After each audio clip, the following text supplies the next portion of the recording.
அன்பானவர்களே, பிரியமானவர்களே, சோஷியல் மீடியாவில் நான் நிறைய வீடியோஸ் போடுறேன். நல்லா சப்போர்ட் பண்ணுறீங்க. அதான் 9 வருஷமாக கென்த்துக்குள்ளார போட்ட வாலி மாதிரி இருந்ததுங்க. திடீர்னு கொஞ்சம் நல்லா போகுது. எல்லாருக்கும் ரொம்ப தேங்க்ஸ். எல்லா வியூவர்ஸ் பார்க்குறவங்க பார்க்காதவங்க எல்லாருக்கும் தேங்க்ஸ்.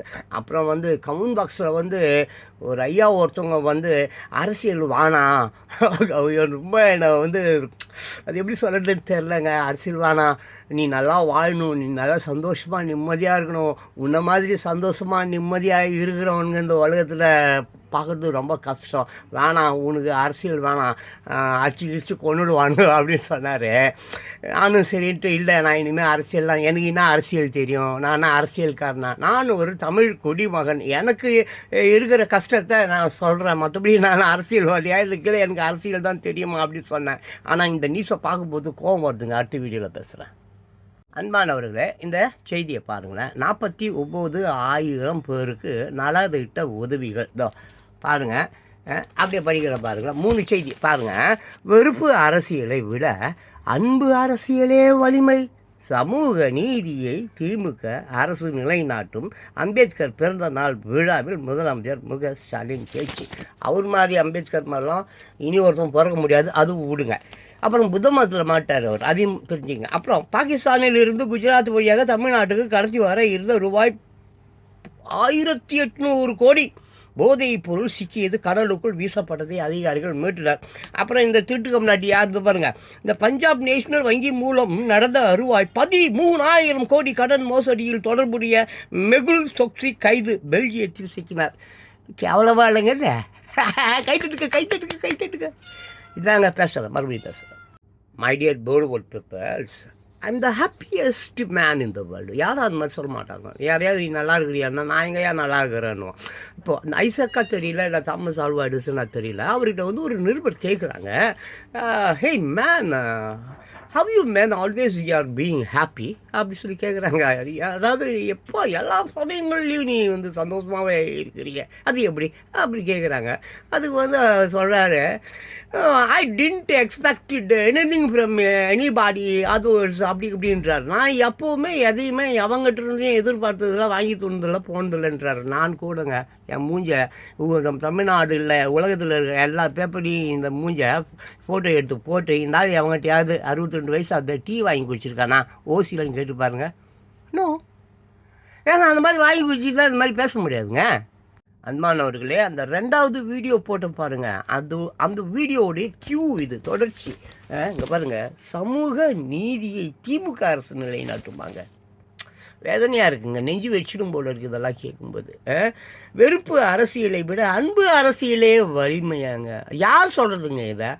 69ல் அவங்க அப்பா ஓட்டுக்கீட்டுலாம் போட்டு வரல, ஆக்கிரமிப்பு தான். இவங்க எப்படி இந்த நிலங்கள் எல்லாத்தையும் ஆக்கிரமிப்பு பண்ணுவாங்க, அந்த மாதிரி அவங்க அப்பாவோட மிக திறமைசாலிகள் அப்போ இருந்தாங்க. ஏதோ எம்ஜிஆர் அப்படி கையை விட்டு பஜினோடு அப்படின்னாரு. அவர் அப்படியே அன்றிலிருந்து இன்று வரை கொத்தடிமை மக்களை வைத்து கொண்டு தேர்தல் வருது. அதனால எங்கே பாருங்கள், 1800 கோடி போதைப் பொருள் சிக்கியதான் தேர்தல் வருது, அதனால் போய் பிடிச்சிங்களா? அப்புறம் பாருங்கள், 13,000 கோடி கடன் மோசடியில் தொடர்புடைய மெகுல் சோக்சி கைதான். என்ன ட்ராமா இது? எதுக்கு 30 செகண்ட் வீடியோ பார்க்க மாட்டானுங்க இந்த பசங்க. 30 செகண்டு இவனெல்லாம் திருத்த போகிறான். சரி, சுருங்கி போயிட்டான், சாப்பிட்டு சீக்கிரமா. அன்பானவர்களே, இந்த இந்த ஸ்க்ரூ பண்ணி விடுவான் தெரியுமா, மூத்தி விடுவானுங்க பாரு. ரொம்ப அச்சி, நீ சூப்பர் மாச்சி, நீ மட்டும் கோடம்பாக்கத்துக்கு போதன் வச்சியா கமலஹாசனையும் ரஜினிகாந்தையும் வீட்டுக்கு அமைச்சிடலாம் அப்படிதான் என்னங்கன்னு முடி கொடுத்து தொட்டி விட்டானுங்க. சின்ன வயசில் நான் போயிட்டேன், பெரிய அப்படியே கமலஹாசனை ரஜினிகாந்த் வீட்டுக்கு தொட்டி விட்டுட்டு நான் தான் மிகப்பெரிய சிங்கர், பாடகன், டாக்டர், கின்சர், கதை டைரக்டர், மயிர் மலாகிட்டு போனேன். 18 வருஷம் நக்குன்னு சப்புன்னு சப்பிட்டு என் சொந்த வீட்டுக்கு வந்துட்டு உட்காந்துக்கிறேன். மூச்சு விடுறாங்க. அப்படி தான் சம்பாதிக்கிறதுக்கு யூடியூப்பில் வழி தெரியாதா உங்களுக்கு? அதை புறம்புக்கு 2 ஃபிகரை கூட்டி கொடுத்துட்டு ஒரு நாளைக்கு 10 பொய் சொன்னால் டெய்லி கோடிக்கணக்கில் சம்பாதிக்கலாம்டா. அதான் எனக்கு தெரியாத, அது தெரிஞ்சுன்னா நான் சினிமாவிலே இருந்திருப்பேனே அப்படின்னு நான் ஓட்டானுங்க. யூடியூப்பில் சம்பாதிக்கணுமா? பிரியமானவர்களே, இந்த உலகத்தில் ரொம்ப சுலபமான விஷயம் 2 தான், புரியுதுங்களா? ஒன்று, உணர்ச்சி வசப்பட்டால் கொன்னுடுவான். இன்னொன்று, உணர்ச்சி வசம்லாம் பட மாட்டான். தெரிஞ்சே அழகாக சூப்பராக செய்வான். திருடுவான், பொய் சொல்லுவான், ஏமாற்றுவான், கஜா கட்டுவான், குடிப்பான், பாலியல் எல்லா விஷயம் தெரியும். எல்லாம் தெரியும். தெரிந்தே பண்ணுவான். போலீஸ் பிடிக்கும், அடிக்கும், குத்துவோம், கொலை பண்ணோம், தூக்கில் போட்டுரும். பிடிக்கும் போது சில்லறையை கொடுக்கணும். சில்லறையை கொடுத்தா போயிட்டு வாங்க ஐயா அப்படின்னு போலீஸ்காரே சொல்லி அனுப்புவார், வக்கீல் சொல்லி அனுப்புவார், நீதிபதி சொல்லி அனுப்புவார். நல்லா தெரிஞ்சு தான் அவங்க எல்லோரும் செய்கிறாங்க. இப்போ நான் தெரிஞ்சு தான் பேசுகிறேன், தெரியாமையா பேசுகிறேன். அதனால் கிழவன் பூமரு எதையாவது ஒன்று சொல்லின்னு கிடக்கும். அப்படி தான் இங்கே எல்லாமே. இங்கே எதுவுமே சிந்தித்து செயல்படுவது கிடையாது. அதனால் நான் கவலைப்படுவதெல்லாம் அந்த 8 வயசு கீழே இருக்கிற பிள்ளைங்க என்ன பாவம் பண்ணிச்சு, அதுங்க பாவம் பள்ளிக்கடா ஆகுதே. அன்பானவர்களே, நான் யூடியூப்பில் 20,000 வீடியோ மேலே போட்டிருக்கேன். ஆமாம், எல்லாம் சரித்திரம் பேசியிருப்பேன், ஸ்போக்கன் இங்கிலீஷ் சொல்லி கொடுத்துருப்பேன். அப்புறம் இனியோ என்னென்னமோ ஆமாம், முக்கியமாக எல்லாம் 20,000 வீடியோலையும் 3 விஷயம் கண்டிப்பாக இருக்கும். ஒன்று திட்டியிருப்பேன், இன்னொன்று புத்திமதி சொல்லியிருப்பேன், இன்னொன்று அரசியல் அறிஞர்கள் மேதைகளை பற்றி நான் பேசியிருப்பேன். அவர்களை போல் நம்ம வாழ வேண்டும் அந்த மாதிரி சொல்லியிருப்பேன். மெயினாக நம்மளை சுற்றி என்ன நடக்குது நியூஸ் படிங்க. நான் ஒரு 40 வருஷமாக தினத்தந்தி பேப்பர் படிக்கிறேன். நீங்களும் அந்த நியூஸ் உங்களை சுற்றி என்ன நடக்குதுன்னா நியூஸ் மூலியமாக அதை தெரிஞ்சிக்க முடியும். சரி, நான் அது மட்டும் இல்லை, நான் ஃபாரின் நியூஸ் எல்லாம் படிக்கிறேன். ஃபாரின் நியூஸ் அதுக்கு இதெல்லாம் படிக்கிறேன். என் வீட்டில் வண்டி கணக்கில் புக்கு கிடக்குது. என் ஊரில் பார்த்தீங்கன்னாங்க ஒரு 50,000 பேர் இருக்கிறான்னு வச்சுங்களேன். ஒரு 4 பேப்பர் கடை தாங்க இருக்குது, இந்த மாதிரி பத்திரிகை கடை. அதுலேயும் சாயங்காலத்தில் போய் பார்த்தா எந்த பத்திரிகையும் விற்றுருக்காது. என்னமோ நான் ஒருத்தன் வாங்கி படிச்சுன்னு கிடக்கிறேன். கொஞ்சம் தயவு செஞ்சு உங்களை சுற்றி என்ன நடக்குதுன்னு தெரிஞ்சுங்க ப்ளீஸ். அன்பானவர்களே, நமக்கு எல்லாருக்குமே நார்த் அமெரிக்கா, சவுத் அமெரிக்கா பற்றி தெரியும். அதான் வட அமெரிக்கா, தென் அமெரிக்கா பற்றி நல்லா தெரியும். தென் அமெரிக்கா தான் இந்த பொலிவியா, மேக்ஸான் அந்த மாதிரி. நார்த் அமெரிக்கானா நம்ம New York, Las Vegas, loss Angeles, California போட தீயெல்லாம் ஏஞ்சி போச்சு. இந்த பனாமா கால்வாய் கட்டுறதுக்கு முன்னால், பனாமா கால்வாய் இருக்குதுல்ல, அட்லாண்டிக் கடலையும் பசிபிக் கடலையும் இணைப்பது. முன்ன நார்த் அமெரிக்காவுக்கோ சவுத் அமெரிக்காவோ போகணுன்னா பனாமா கால்வாய் கட்டுறதுக்கு முன்னால் 800 கிலோமீட்டர் சுற்றி போகணும் கடலில். வியாபாரம் வியாபாரம் அது அந்த கப்பல் எல்லாமே. ஸோ நான் என்ன சொல்ல வரேன்னா, அமெரிக்காவில் 33 கோடி மக்கள் தொகை, இங்கே 140 கோடி. அமெரிக்காவில் நிலம் அதிகம், எவனும் ஆக்கிரமிப்பு பண்ணல. இங்கே மக்கள் ஏகப்பட்ட நிலம் கம்மி, எல்லாம் ஆக்கிரமிப்பு பண்ணிக்கிட்டு இருக்கேன். அடுத்த வீடியோவில் பேசுகிறேன். அன்பானவர்களே, பனாமா கால்வாய் என்னதான் ஈஜிப்து கண்ட்ரோலில், செங்கடல் அவங்க கண்ட்ரோலில் இருந்தால் கூட, பட் அதை ஆளுமை செய்பவர்கள் அமெரிக்கன்ஸ். பனாமா கால்வாய் என்று ஒரு கட்டப்படவில்லை என்றால் இன்றைக்கி வியாபாரம் பொருளாதாரம்லாம் ஒன்று இன்றைக்கி பெருசாக. சரி, நான் விஷயத்துக்கு வரேன். இப்போ அமெரிக்காவுக்கும் சீனாவுக்கும் மட்டும்தான் என்னது ட்ரேடு வார். ஏங்க, பக்கத்து வீட்டில் தீப்பிடிச்சிச்சிங்க, பக்கத்து வீட்டில் தீப்பிடிச்சிச்சு. பக்கத்து வீட்டு தீயை அணைக்கணுமா, இல்லை நம்ம வீட்டுக்கு மேலே தண்ணியை போட்டு ஐயோ தீ நம்ம வீடு பற்றிக்கக்கூடாது அப்படின்னு பாதுகாப்பியா? எல்லா பைத்தியக்கார பயிரும் அவன் வீட்டுக்கு மேலே தான் தண்ணியை ஊற்றுவான். அது தவறு. எரியிற வீட்டை தான் முதல்ல அணைக்கணும். ஸோ இந்த பொருளாதார ட்ரேட் வார் என்பது மிகப்பெரிய அழிவை இந்தியாவுக்கும் தரப்போகிறது. பொறுத்து இருந்து பாருங்கள்.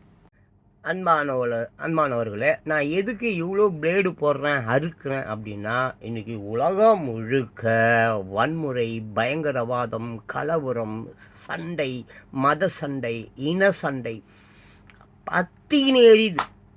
இதில் பசி பட்டினி ஒரு பக்கம், அப்பாவி மக்கள் கொத்து கொத்தா கொலை செய்யப்படுகிறார்கள். ஒரே பினா நாத்தம், காசா கீசா, உக்ரைன் அந்த பக்கம். அப்புறம் வைரஸு இப்படி ரொம்ப மோசமாக போயின்னு இருக்குதுங்க. கொஞ்சமாவது நியூஸ் படிங்க, ஃபாரின் நியூஸ் கண்டிப்பாக படிங்க. நம்ம ஊரில் உண்மையே சொல்ல மாட்டான். எல்லா பேர் இந்த மாதிரி பத்திரிகையெல்லாம் முக ஸ்டாலின் காசு கொடுத்துறாரு. சேனல்கள்லாம் எல்லாம் பொய்யதான் பேசுவான். 10 பக்கம் இருக்குதுன்னா 8 பக்கம் விளம்பரம் வரும், 2 பக்கம் ஆளுங்கட்சியை பற்றி தான் அவங்க பேசுவாங்க. எல்லாம் பணம் கொடுக்குறாங்க. பத்திரிகைலாம் விற்கல, டிவிலாம் போனி ஆகலைங்க. ஏதோ சன் டிவி மட்டும் அந்த சீரியல் பார்க்குற நாய்ங்க சில பார்க்குறதுனால அது மட்டும் கொஞ்சம் காசு வருது போலக்குது. மீதி எல்லா டிவியும் போனி ஆகலை, நஷ்டத்தில் தான் போகுது. சேட்டலைட்டுக்கு சும்மா காசு கட்டுனுக்குறாங்க. அன்பானவர்களே, உலக நாடுகள் அனைத்தும் எந்த நிமிடம் என்ன நடக்கும் ஆமாம், எரிமலை வெடிக்குமா, நிலநடுக்கம் வருமா, சுனாமி தாக்குமா என்ற படபடப்பில் வாழ்ந்து கொண்டிருக்கிறார்கள். அமைதி நாடாக கருதப்படும் அழைக்கப்படும் இந்தியா. எல்லா நாடுகள்லேயும் போதை இருக்குங்க. ஆனால் போதைதான் வாழ்க்கை, போதைதான் கலாச்சாரம். சிறார்களை, சின்ன குழந்தைகளை பற்றி கொஞ்சம் கூட கவலை கொள்ளாமல் அந்த பெற்றோர்கள் ஆகட்டும், கட்சிக்காரர்கள் ஆகட்டும், ஆளும் தலைவர்களாகட்டும், கொஞ்சம் கூட அச்சம் இல்லாமல் வாழ்ந்து கொண்டிருக்கிறார்கள் என்பதை நினைக்கும் பொழுது மனம் வலிக்கிறது. அடுத்த வீடியோவில் பேசுகிறேன். அன்பானவர்களே, இப்போது அமெரிக்காவை எடுத்துங்க.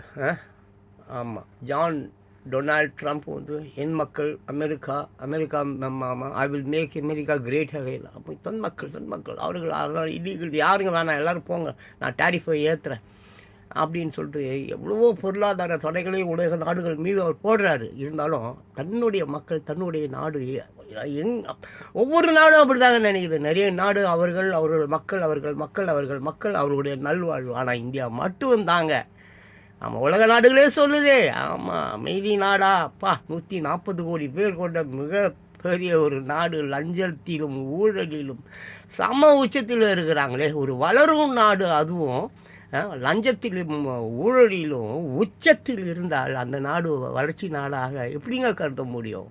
ஏங்க, குழந்தைகளை பாருங்கங்க, உங்கள் குழந்தைகளை பாருங்கங்க, அது வளர்ச்சி நாடா, வளர்ச்சி இல்லாத நாடா என்பது உங்களுக்கே தெரியும். அன்பானவர்களே, நான் பேசுவது ஒரு 10 பைசாவுக்கு கூட பிரயோஜனம் இல்லை அப்படின்னு எனக்கு தெரியும். இருந்தாலும் ஏன் திரும்ப நான் பேசுகிறேன்? ஆமாம், என் பிள்ளை 2010 இறந்து போயிட்டான்.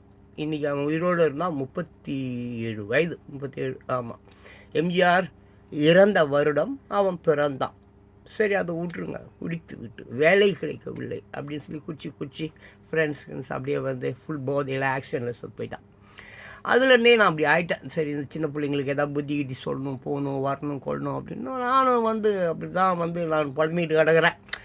நான் புலம்புறது வேஸ்ட்டுன்னு எனக்கு ரொம்ப நல்லா தெரியும். ஆனால் நான் பேசக்கூடாதுங்க, இதை இளைஞர்கள், வாலிப பெண்கள் பேசணும். ஏன்னா அவர்கள் குழந்தைகள் தாங்க இன்றைக்கி போய் ஒயின் ஷாப்பில் குடிக்குது, ஊசி போடுது, சின்ன பொண்ணெல்லாம் போய் பாலியல் தொல்லை கொடுக்குது.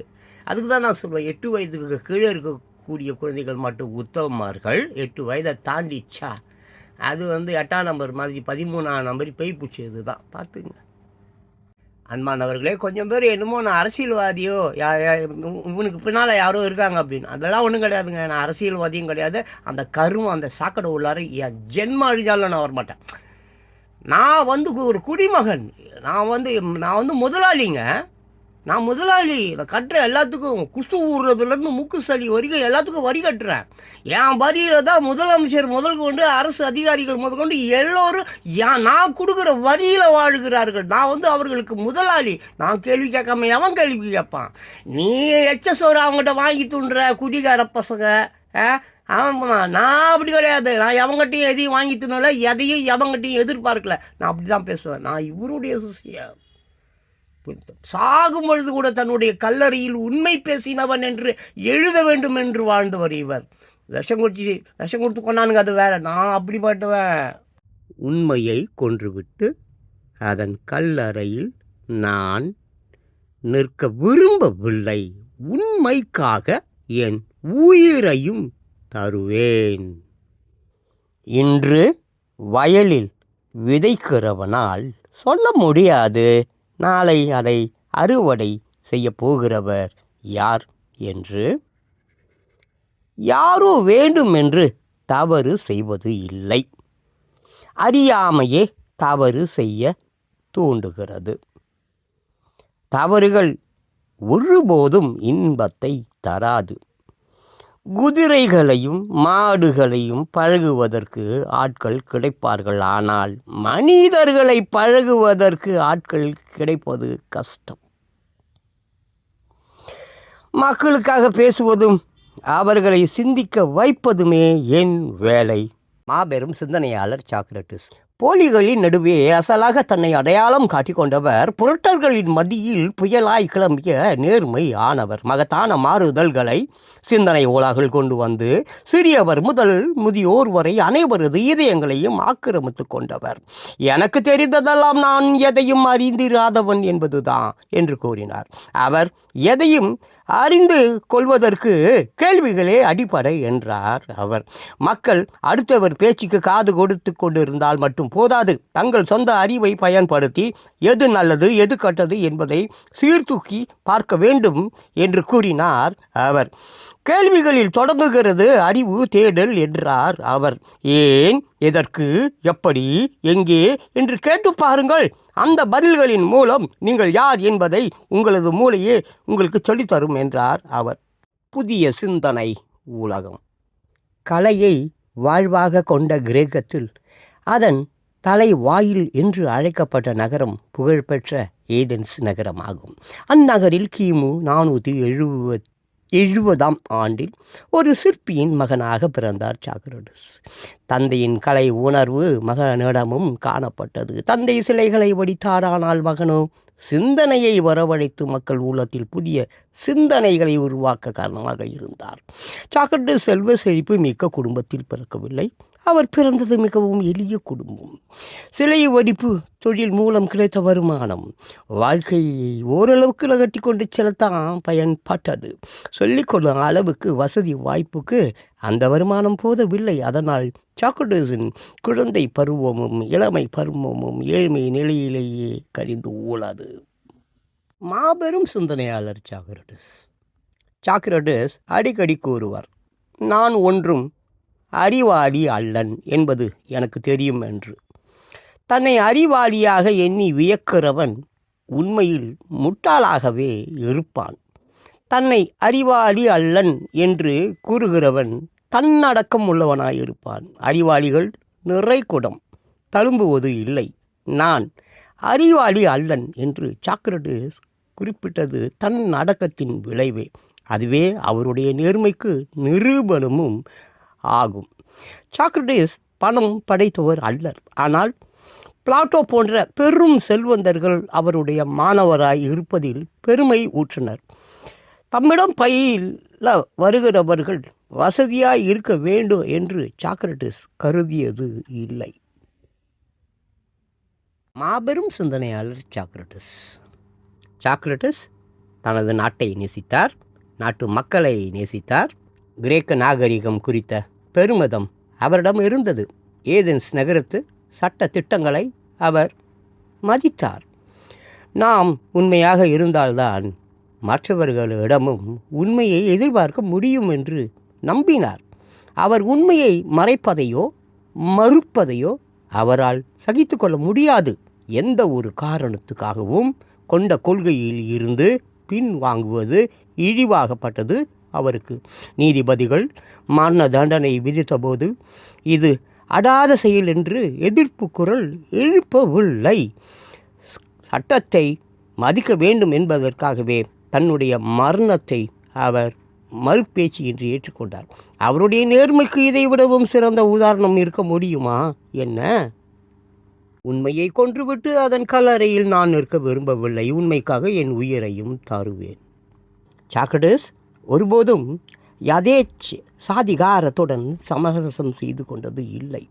அதே சமயம் தனக்கு மரண தண்டனை விதிக்கப்பட்ட போது அவர் சிறையில் இருந்து தப்பி ஓடவில்லை. அவர் நினைத்திருந்தால் அந்நிய நாட்டில் அடைக்கலமாகி இருக்க முடியும்.